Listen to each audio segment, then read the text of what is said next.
ಸಮಸ್ತ ಹಿಂದೂಸ್ತಾನ್ ನ್ಯೂಸ್ ವೀಕ್ಷಕರಿಗೆ ನಮಸ್ಕಾರ.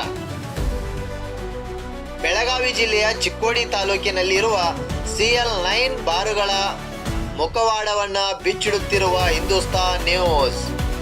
ಇಲ್ಲಿ ಮದ್ಯ ಸುರಿದು ಕೊಡಲು ಬಾರು ಇದೆ, ಕುಳಿತು ಕುಡಿಯಲು ಕುರ್ಚಿ ಇದೆ, ಆದರೆ ಶೌಚಾಲಯ ಇಲ್ಲ, ನೀರಿಲ್ಲ, ಸ್ವಚ್ಛತೆ ಎಂಬ ಪದವೇ ಇಲ್ಲ.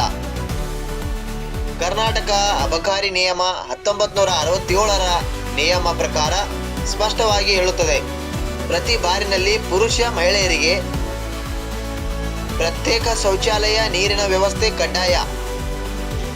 ಇಲ್ಲದಿದ್ದರೆ ಅದು ಸೆಕ್ಷನ್ 36ರ ಅಡಿ ಅಪರಾಧ, ರೂಪಾಯಿ 50,000 ದಂಡ, ಪರವಾನಗಿ ರದ್ದು. ಮತ್ತೆ ಇಲ್ಲಿ ಬಾರ್ಗಳ ವರ್ಷಗಳಿಂದ ಹೀಗೆ ನಡೆಯುತ್ತವೆ ಹೇಗೆ?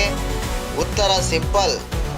ಅಬಕಾರಿ ಅಧಿಕಾರಿಗಳ ಕಣ್ಣು ಮುಚ್ಚಿದೆ ಅಥವಾ ಕೈ ತುಂಬಿದೆ. ಚಿಕ್ಕೋಡಿ ತಾಲೂಕಾ ಅಬಕಾರಿ ನಿರೀಕ್ಷಕರು ತಿಂಗಳಿಗೊಮ್ಮೆ ಇಲ್ಲಿಗೆ ಭೇಟಿ ಕೊಡುತ್ತಾರೆ, ಆದರೂ ವರದಿ ಮಾಡುತ್ತಿಲ್ಲ. ಯಾಕೆ? ಜಿಲ್ಲಾ ಅಬಕಾರಿ ಉಪ ಆಯುಕ್ತರಿಗೆ ದೂರು ಹೋದರೂ ಕಡತ ಮುಚ್ಚಿ ಹೋಗುತ್ತದೆ. ಯಾಕೆ? ಕುಡಿದ ಗ್ರಾಹಕ ಮಹಿಳೆಯಾಗಿದ್ದರೆ ಆಕೆ ಎಲ್ಲಿಗೆ ಹೋಗಬೇಕು? ಬೀದಿಗ? ಇದು ಮಹಿಳೆಯರ ಘನತೆಗೆ ಮಾಡಿದ ಅವಮಾನ ಅಲ್ಲವೇ? ಅಬಕಾರಿ ಉಪಾಯುಕ್ತರೇ, ನಿಮಗೆ ನಿಯಮ 15 ಗೊತ್ತಿಲ್ಲವಾ? ಅಥವಾ ಗೊತ್ತಿದ್ದರೂ ಲಂಚದ ಮುಂದೆ ಕಾನೂನು ಸೋತಿದೆಯಾ? ಉತ್ತರ ಕೊಡಿ. ಶೌಚಾಲಯ ಇಲ್ಲದ ಬಾರ್ಗಳಿಗೆ ಪರವಾನಗಿ ನವೀಕರಣ ಮಾಡಿದ್ದು ಯಾರು? ಚಿಕ್ಕೋಡಿ ತಾಲೂಕಿನಲ್ಲಿ ಬಾರ್ ನಡೆಸಬೇಕಾದರೆ 2 ಅರ್ಹತೆ ಸಾಕು. 1 ಮದ್ಯ ಮಾರುವ ಪರವಾನಗಿ, 2 ಅಧಿಕಾರಿಗಳಿಗೆ ಮಾಮೂಲಿ.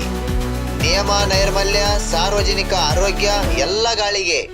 ಈ ವಿಷಯದ ಬಗ್ಗೆ ಗಂಭೀರವಾಗಿ ಪರಿಗಣಿಸಿ ತಕ್ಷಣ ಕ್ರಮ ಕೈಗೊಳ್ಳಬೇಕು ಎಂದು ನಮ್ಮ ಹಿಂದೂಸ್ತಾನ್ ನ್ಯೂಸ್ ಕಡೆಯಿಂದ ಎಚ್ಚರಿಕೆ. ಮುಂದಿನ ಸಂಚಿಕೆಯಲ್ಲಿ ಮತ್ತೆ ಭೇಟಿಯಾಗೋಣ. ಅಲ್ಲಿವರೆಗೆ ವೀಕ್ಷಿಸಿ ಹಿಂದೂಸ್ತಾನ್ ನ್ಯೂಸ್.